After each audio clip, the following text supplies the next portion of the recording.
안녕하세요 여러분. 오늘도 제 채널에 찾아와 주셔서 진심으로 감사드립니다. 하루하루가 힘든 시기지만 이렇게 영상을 통해 여러분과 함께 이야기 나눌 수 있다는 것 자체가 저에게는 큰 힘이 됩니다. 요즘 경제 뉴스를 보면 마음이 무거워지는 이야기들이 많죠. 물가가 오르고 금리가 높아지고 장사하는 분들은 하루하루 버티기가 힘들다고 하소연합니다. 그런데 그 속에서 최근 나온 한 기사가 많은 사람들에게 충격을 주었습니다. 바로 연 매출 2억 5천만 원을 벌고도 결국 망해버린 가게 이야기입니다. 여러분, 혹시 이런 말 들어보신 적 있나요? 매출이 크면 장사가 잘 된다. 억대 매출이면 부자다라는 흔한 상식 말이죠. 그런데 그 상식이 완전히 무너지는 현장이 지금 한국 자영업 시장에서 벌어지고 있습니다. 실제로 기사 제목만 보면 대부분의 사람들은 고개를 갸웃합니다. 아니, 연 매출이 2억 5천이면 꽤 성공한 것 아닌가? 대기업 연봉 못지않게 벌어들이는데 왜 망했다는 거지? 하지만 자세히 들여다보면 답은 금방 나옵니다. 바로 매출과 순이익의 착시 때문입니다. 숫자만 보면 번듯해 보이지만 그 안을 파헤치면 상황은 전혀 다릅니다. 여러분도 잘 아시겠지만 장사라는 건 단순히 손님이 내는 돈만으로 돌아가는 게 아닙니다. 매출이 들어오는 동시에 임대료, 인건비, 원재료비, 세금, 배달앱 수수료, 전기가스 요금까지 줄줄이 나갑니다. 심지어 장사가 잘 될수록 비용도 같이 늘어나죠. 즉, 겉으로는 돈이 잘 도는 것 같아도 실제로는 손에 남는 게 거의 없거나 오히려 적자에 빠지는 경우가 많습니다. 특히 이번 사례가 충격적인 이유는 단순히 한 가게의 문제가 아니라는 점입니다. 기사에서는 2만 개 점포가 불과 6,900개로 줄어들었다는 수치까지 언급하며 소위 줄폐업이라는 단어를 전면에 내세웠습니다. 줄폐업이란 단어 들어보신 적 있나요? 이건 그냥 몇몇 점포가 문을 닫는 게 아닙니다. 특정 업종, 특정 상권에서 가게들이 동시다발적으로 사라지는 현상을 뜻합니다. 예를 들어 한 동네 치킨집이 10개 있던 것이 어느 순간 3개만 남고 나머지는 다 문을 닫아버리는 겁니다. 카페 골목으로 유명했던 거리가 반년 만에 절반 이상 공실로 변해버리고 프랜차이즈 본사조차 가맹점을 유지하지 못해 스스로 철수하는 경우도 있습니다. 이렇게 되면 상권 전체가 붕괴되고 남은 가게들까지 손님을 잃게 되죠. 이쯤에서 우리는 질문을 던질 수밖에 없습니다. 도대체 왜 이런 일이 벌어지는 걸까? 매출이 억 단위로 나오는데도 왜 버티지 못하는 걸까? 사실 답은 생각보다 단순하면서도 잔인합니다. 바로 고정비용과 구조적 불균형 때문입니다. 한국의 자영업은 이미 고비용점화진 구조에 갇혀 있습니다. 서울 강남이나 홍대 같은 대형 상권은 말할 것도 없고 지방의 주요 번화가조차 임대료가 엄청나게 비쌉니다. 한 달에 수백만 원이 그냥 고정적으로 빠져나갑니다. 인건비도 마찬가지입니다. 최저임금은 해마다 오르고 있고 알바 한 명을 쓰려면 단순 시급만 주는 게 아닙니다. 주휴수당, 사대보험, 퇴직금까지 감안하면 훨씬 큰 부담이 됩니다.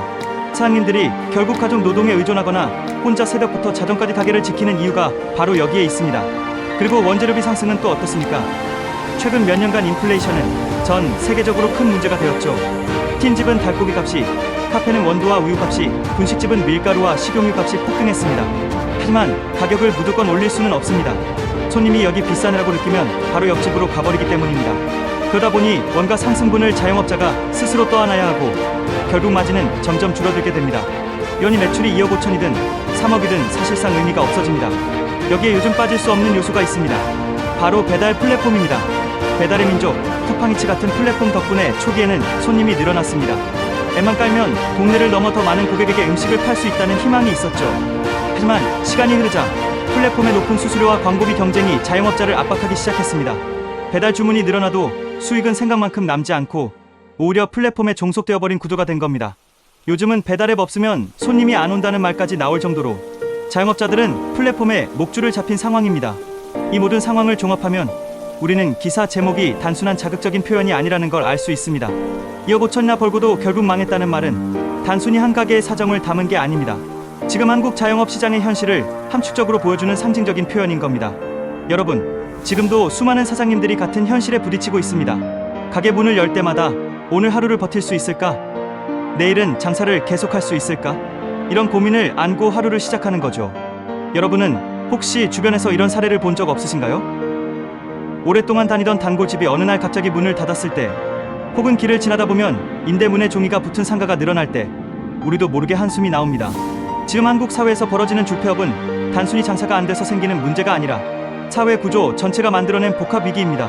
그렇기에 이번 주제는 더 깊이 다뤄볼 가치가 있는 겁니다.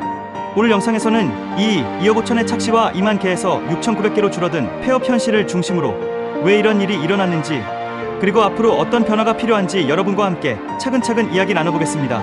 많은 사람들이 자영업을 이야기할 때 흔히 빠지는 함정이 있습니다. 바로 매출이라는 단어에 사로잡히는 거죠. 매출이라는 숫자는 언제나 화려하게 보입니다. 억 단위가 찍히고 주변에서 와, 너 장사 잘한다라는 말을 들으면 뿌듯하기도 합니다. 하지만 여러분, 중요한 건 매출이 아니라 순이익입니다. 아무리 매출이 커도 그 안에서 빠져나가는 비용이 훨씬 크다면 실제로 남는 돈은 거의 없거나 오히려 마이너스일 수도 있습니다. 이것이 바로 이번 사건, 2억 5천이나 벌고도 결국 망했다는 말의 핵심입니다. 우리가 흔히 듣는 사례를 하나 들어볼까요? 서울 외곽에서 치킨집을 운영하던 한 사장님의 이야기입니다. 그는 하루에 6,070만 원 정도의 매출을 올렸습니다. 한 달로 계산하면 대략 2천만 원 이상, 1년이면 2억 5천만 원 정도였습니다. 주변에서는 대박이라고 했습니다. 그러나 실제 가계부를 들여다보면 이야기는 달라집니다. 먼저 임대료만 해도 한 달에 300만 원이 고정으로 나갔습니다. 가게 규모가 크지도 않았지만 번화가 근처라 이 정도는 기본이었습니다. 인건비는 더 큰 문제였습니다. 알바생 2명을 쓰는데 시급과 주유수당, 4대 보험까지 계산하면 한 달에 약 350만 원이 나갔습니다. 거기에 원재료비, 즉 닭과 양념, 식용유 같은 식자재 비용이 월 600만 원 이상 들었습니다. 여기서 끝이 아닙니다. 배달의 민족 같은 플랫폼을 통해 주문이 들어오면 매출은 늘어나지만 그에 따른 수수료도 만만치 않았습니다. 월 150만 원 정도가 꾸준히 나갔습니다. 전기세, 수도세, 가스비 등 공과금과 각종 세금까지 합치면 추가로 100만 원 이상이 필요했습니다. 결국 한 달에 들어오는 매출이 2천만 원이 넘는데도 그럼적으로 나가는 비용이 1,500만 원을 훌쩍 넘었습니다. 사장님이 손에 쥐는 돈은 많아야 200만 원에서 300만 원, 어떤 달은 적자였습니다. 이쯤 되면 차라리 직장 다니는 게 낫지 않나라는 말이 절로 나옵니다. 실제로 많은 자영업자들이 같은 고민을 하고 있습니다. 한국의 평균 직장인 연봉이 4천만 원대인데 매출 억대 장사를 하면서도 실제 가져가는 건 그보다 못한 경우가 허다합니다. 그런데도 겉으로는 돈 잘 버는 사람처럼 보이니 주변의 시선과 기대는 더 큰 스트레스가 됩니다. 너는 장사하니까 돈 많이 벌잖아 라는 말 한마디가 가슴을 더 무겁게 만들죠. 왜 이런 일이 생길까요? 바로 자영업 구조 자체가 고정비 폭탄 위에 서 있기 때문입니다. 매출이 늘어나면 비용도 같이 늘어납니다. 손님이 많으면 재료를 더 사야 하고 알바 시간을 늘려야 하며 전기세도 더 나옵니다. 흔히 말하는 규모의 경제가 작동하기 어렵습니다. 오히려 장사가 잘 되면 잘 될수록 더 지치고 더 힘들어지는 경우가 많습니다. 특히 외식업은 마진율이 10% 안팎에 불과하기 때문에 1억을 팔아도 실제 남는 돈은 고작 1,000만 원 남짓입니다. 게다가 문제는 단순히 숫자의 문제가 아닙니다. 사장님 본인의 삶의 질이 송두리째 무너진다는 데 있습니다. 하루 12시간 이상 가게를 지키고 주말도 없이 일하는데도 손에 남는 게 거의 없습니다. 가게 문을 닫을까 고민하지만 그동안 투자한 권리금과 시설비, 대출이 발목을 잡습니다. 결국 매출은 많다라는 착시 속에서 빚만 쌓이고 몸만 망가지는 악순환이 이어집니다. 실제로 한국은행과 통계청 자료를 보면 자영업자들의 평균 부채는 계속 늘어나고 있습니다. 장사를 시작할 때 대출로 마련한 권리금과 시설비가 큰데 장사가 안 돼도 이 빚은 사라지지 않습니다. 결국 2억 5천 매출이라는 숫자는 사장님 통장에 들어왔다가 곧바로 건물주, 알바생, 식자재 납품업체, 플랫폼 회사, 은행으로 빠져나가고 사장님 본인에게는 거의 남지 않는 겁니다. 이 상황을 조금 더 극단적으로 표현하면 이렇습니다. 자영업자는 돈의 통로일 뿐 실제 수익자는 따로 있다는 겁니다. 건물주는 매달 월세를 받아가고 알바생은 정해진 시급을 가져갑니다. 식자재 업체는 원재료 값을 챙기고 플랫폼은 수수료를 떼갑니다. 은행은 이자를 받아갑니다. 결국 사장님은 모든 사람을 먹여 살리지만 정작 본인은 제대로 먹고 살지 못하는 아이러니에 빠져 있습니다. 이런 구도 속에서 매출이 크다는 건 단순히 돈이 많이 돌고 있다는 의미일 뿐 그 돈이 누구의 주머니에 들어가는지까지 설명해주지는 않습니다. 그래서 2억 5천을 벌었는데 망했다는 말은 과장이 아니라 자영업 현실을 그대로 보여주는 사실입니다. 자영업자 입장에서 매출은 환상이고 순이익이야말로 진실인데 우리는 늘 환상만 보고 현실을 놓치는 겁니다. 이처럼 매출과 실제 수익 사이의 괴리를 이해하지 못하면 우리는 늘 성공한 줄 알았는데 망했다는 뉴스를 보게 될 겁니다.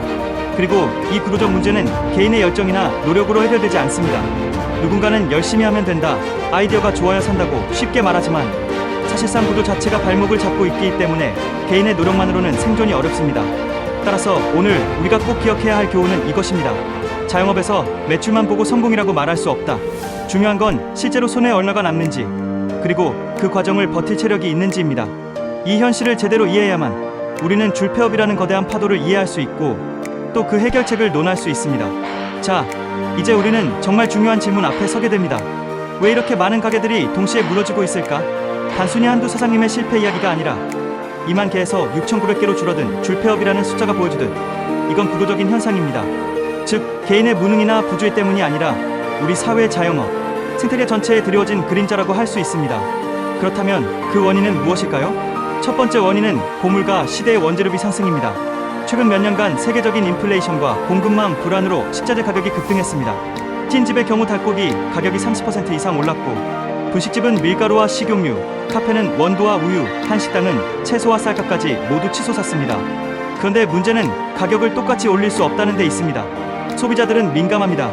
찜값이 2만 원을 넘어가면 너무 비싸다라며 외면하고, 카페 아메리카노가 6천 원을 넘으면 바로 편의점으로 발길을 돌립니다. 결국 원가는 오르는데 판매가는 마음대로 올릴 수 없으니 마진율은 급격히 줄어듭니다. 이러다 보니 장사가 잘 돼도 사장님의 주머니에 남는 건 거의 없게 되는 겁니다. 두 번째 원인은 고금리로 인한 이자 부담입니다. 많은 자영업자들은 가게를 열 때 권리금, 보증금, 인테리어 비용을 대출로 충당합니다. 한 달 이자가 수십만 원에서 많게는 수백만 원까지 나갑니다. 과거에는 매출이 꾸준히 나오면 이자를 감당할 수 있었지만, 지금처럼 경기가 침체된 상황에서는 매출이 줄어들면서 이자 부담이 더 크게 다가옵니다. 실제로 은행연합회 자료를 보면 자영업자 대출 규모는 꾸준히 늘고 있고, 특히 소상공인의 대출 연체율도 올라가는 추세입니다.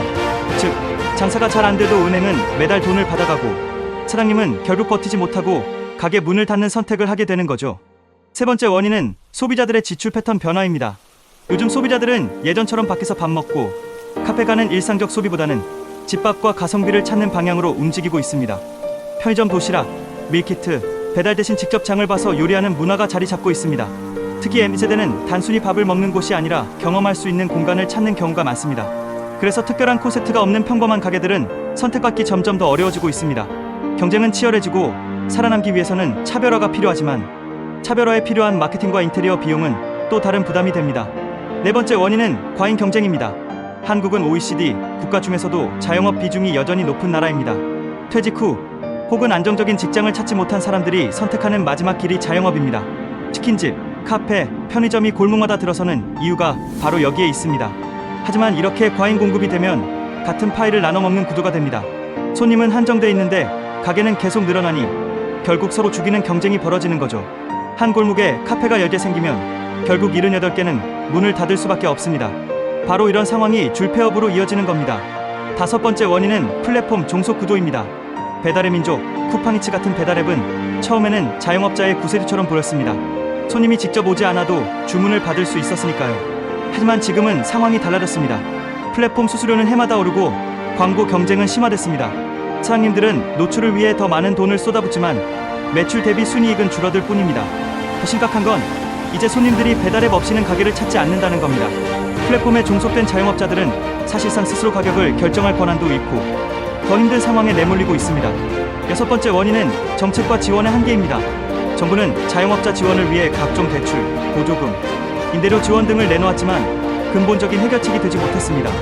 단기적인 유동성 지원은 잠시 숨통을 틔워주지만 구조적인 문제를 해결해주지는 못합니다. 결국 시간이 지나면 다시 같은 문제가 반복되고 사장님들은 또다시 벼랑 끝으로 내몰립니다. 이런 모든 요인들이 동시에 작용하면서 나타난 결과가 바로 줄폐업입니다. 줄폐업은 단순히 가게 몇 개가 망하는 문제가 아닙니다. 동네 상권 전체가 붕괴되는 현상입니다. 여러분도 길을 걸어보면 느낄 수 있을 겁니다. 불과 몇 달 전까지만 해도 북적이던 거리가 지금은 공실이 가득하고 임대문에 현수막만 붙어있는 모습을 말입니다. 이건 개인이 잘못해서가 아니라 구조가 개인을 집어삼킨 결과입니다. 더 무서운 건 이 줄폐업이 단순히 경제적 문제로만 끝나지 않는다는 겁니다. 가게가 문을 닫으면 그곳에서 일하던 아르바이트생과 직원들이 일자리를 잃습니다. 납품업체 역시 거래처를 잃습니다. 동네 상권이 무너지면 유동인구가 줄고 남은 가게들도 같이 어려워집니다. 심지어 사장님 본인은 빚을 떠안고 가정 불화와 건강 악화까지 겪게 됩니다. 결국 줄폐업은 한국 사회 전체의 구조적 위험으로 번질 수 있는 심각한 현상입니다. 결국 우리가 지금까지 살펴본 2억 5천이나 벌고도 결국 망한 가게와 2만 개에서 6,900개로 줄어든 줄폐업 현상은 단순한 뉴스 한 꼭지가 아닙니다. 이건 한국 사회가 직면한 자영업의 현실, 더 나아가 경제 구조의 한계까지 드러내는 신호탄입니다. 자영업자 한 명이 문을 닫는 건 개인의 실패가 아니라 우리 모두가 함께 안고 가야 할 사회 문제라는 뜻이기도 합니다. 그렇다면 우리는 이 문제를 어떻게 바라봐야 할까요? 먼저 깨달아야 할 사실은 매출은 성공의 지표가 아니다라는 점입니다. 자영업자에게 중요한 건 매출이 아니라 순이익, 즉 실제로 손에 쥐는 돈입니다. 하지만 사회는 여전히 매출이라는 숫자에만 주목합니다. 연매출 2억 넘는다면서 왜 힘들어하냐라는 말은 자영업 구조를 제대로 모르는 사람들이 던지는 무심한 질문일 뿐입니다. 이 말은 상처가 되고 오히려 자영업자들을 더 고립시킵니다. 우리가 먼저 바꿔야 할 건 이런 인식입니다. 두 번째로 중요한 건 자영업 생태계 전반을 재구성해야 한다는 겁니다. 지금처럼 과잉 경쟁 구도가 이어진다면 아무리 많은 창업 지원책이 나와도 결국 같은 결과로 돌아올 수밖에 없습니다. 정부와 지자체는 창업 장려에만 초점을 맞출 게 아니라 폐업 이후의 회생, 그리고 업종 전환이나 재교육 같은 구조적인 지원을 마련해야 합니다. 단순히 돈을 빌려주는 대출 정책이 아니라 지속 가능한 생태계를 만드는 데 투자해야 합니다. 세 번째로 플랫폼 구조에 대한 개혁도 필요합니다.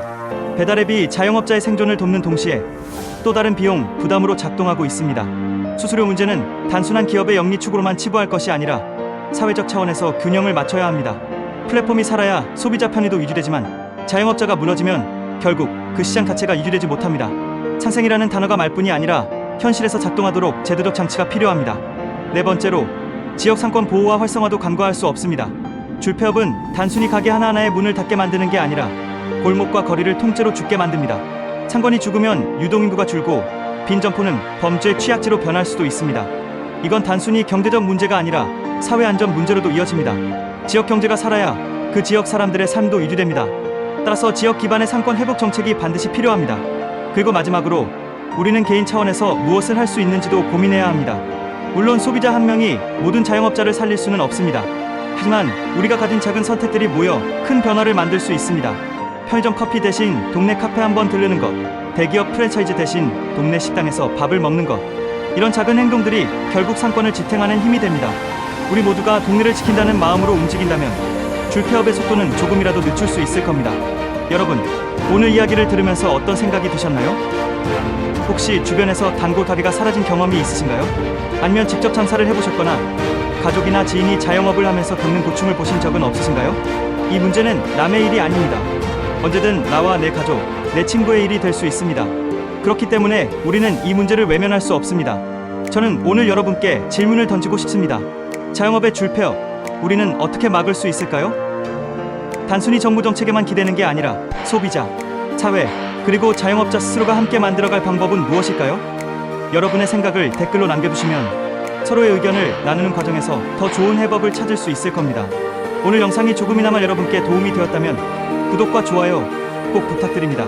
여러분의 작은 클릭이 이 채널을 지탱하는 힘이 되고 또 이런 중요한 문제를 더 많은 사람들과 나누는 계기가 됩니다. 끝까지 함께 해주셔서 진심으로 감사합니다. 앞으로도 현실 경제 속에서 우리가 놓치기 쉬운 이야기들을 이렇게 차근차근 풀어드리겠습니다. 함께 고민하고 함께 길을 찾아가요. 감사합니다.